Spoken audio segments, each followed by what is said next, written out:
Hello everyone! Ayan, good evening po sa inyong lahat. And for today's video ay tara, samahan niyo po ako magluto nitong ating napakasarap na ulam. Walang iba kundi itong ating kinunot na pating. Ayan, so ayan na nga at painit lang tayo nitong ating kawali. Ayan, tapos maglagay tayo ng cooking oil and then igisa na natin dyan yung ating ginger or yung ating luya. Ayan, tapos ilagay na rin po natin dyan yung ating bawang at yung ating sibuyas and then halu-haluin lang po natin iyan hanggang lumabas yung bango or yung aromatic ng ating mga sangkap dyan. Tapos ilagay na po natin dyan yung ating kamatis na pula. Ayan.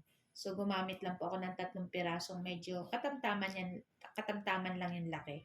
Tapos tinimplahan ko na ng asin at durog na paminta. Pagkatapos, ilagay na natin itong ating kinunot na pating guys.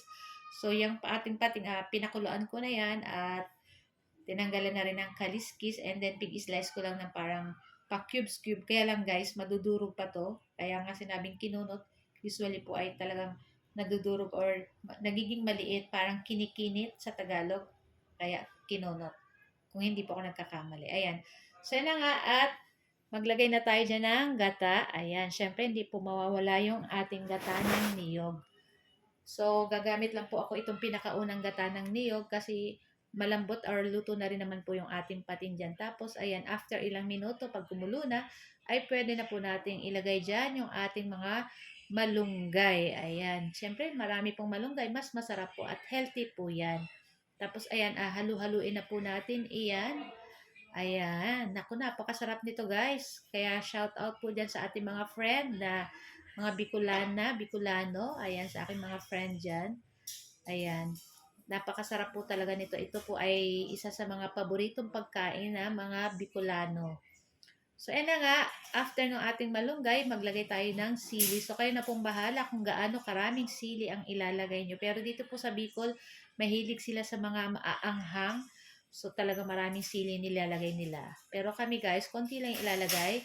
Kasi baka hindi kainin ng aking 3 sons pag sobrang anghang na. So, na nga ang ilalagay nating pangpaasim dito guys ay instead na suka, ay calamansi juice ang ilalagay natin na pang asim. Ayan. So, tikman-tikman nyo na lang guys kung tama na yung lasa. Kung medyo matabang pa, magdagdag na lang po ulit kayong asin or kung ano po yung gusto nyong ilagay. So, ayan na nga at nilagay na natin dyan yung ating calamansi juice. Ayan. Yun po yung ating ginawang pang paasim. So, napakasarap talaga nito guys. Talaga naman. Ilang kanin na naman kaya maubos natin ito guys. So, wala na munang diet today. So, yun na nga at luto na rin to guys. Pwede na nating i-transfer sa ating plato at ready na rin po kami kumain itong ating napakasarap na ulam for today's video. Itong ating kinunot na pating.